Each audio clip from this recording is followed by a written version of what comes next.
आपने फ़ोन किया था मुझे? जी हाँ, मैंने ही आपको फ़ोन किया था। तो आप अपने पापा को यहाँ पे 1 महीने के लिए छोड़ने आए हो?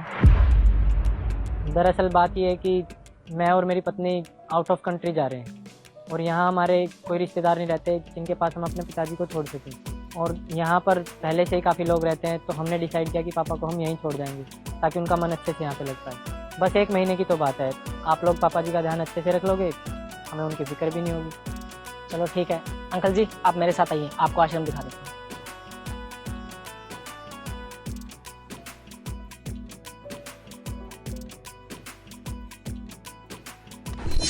अब तुम खड़े होके यहाँ पर क्या देख रहे हो? इन लोगों का रोज का काम है, कोई ना कोई आता ही रहता है। तुम्हारे पापा को अच्छे से संभाल लेंगे। हो गया ना हमारा काम, चलो अब यहाँ से। सुनो, जी हाँ, बोलिए।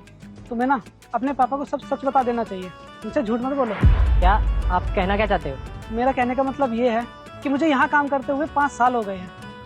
तुम्हारे जैसे लोग यहाँ हर रोज आते हैं, जो अपने माँ बाप को यहाँ छोड़ के जाते हैं और उनसे बोलते हैं कि हम 1 हफ्ते या 1 महीने में आ जाएंगे उनको वापस लेने, लेकिन वो कभी नहीं आते।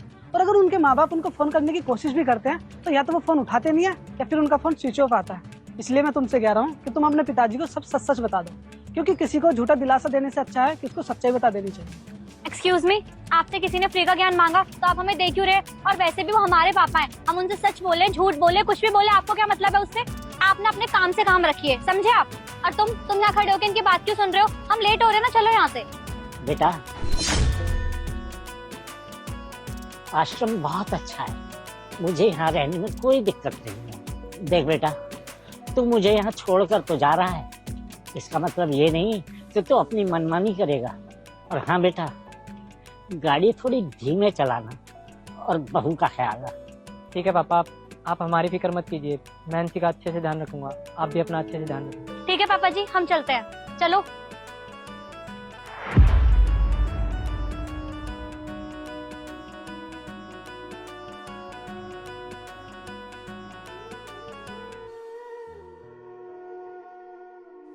अरे अंकल, ये आपने क्या किया?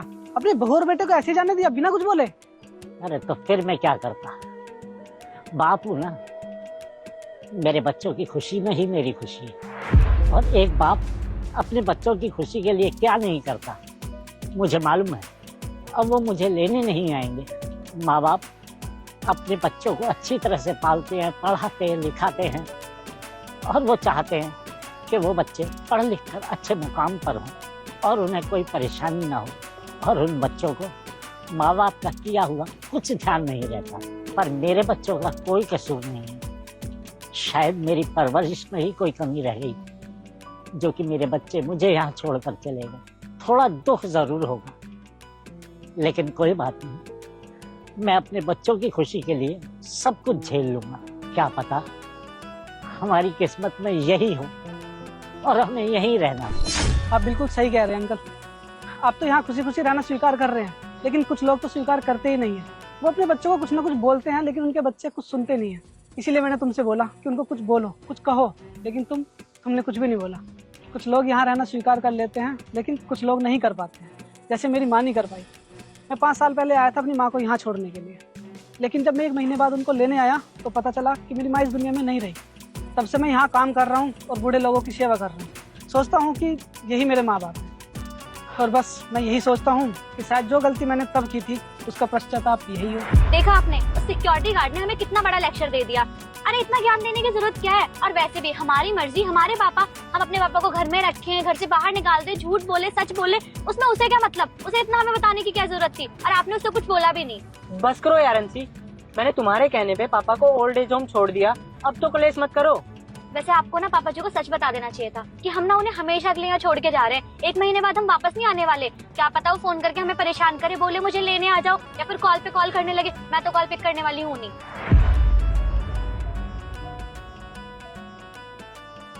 आपने तो यहाँ रहना स्वीकार कर लिया है, तो फिर ठीक है।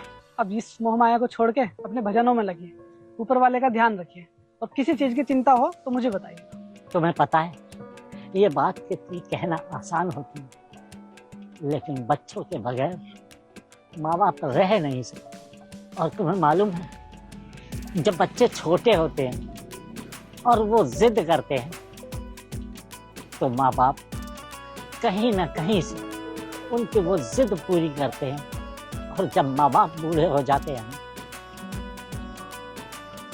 तो माँ बाप की छोटी छोटी जरूरतें बच्चों को बोझ लगने लगती हैं और माँ बाप अपनी छोटी छोटी जरूरतों के लिए बच्चों पर निर्भर हो जाते हैं। मैं अपने बच्चों पर बोझ नहीं बनना चाहता। मैं हर समय उन्हें खुश देखना चाहता हूँ, चाहे मुझे कितना भी दुख क्यों न झेलना पड़े। और बेटा, मुझे मालूम है कि वो मुझे यहाँ छोड़ कर गए हैं, वो मुझे कभी लेने नहीं आएंगे और मैं उनसे शिकायत भी नहीं करूँगा कि तुम मुझे यहाँ क्यों छोड़ कर गए।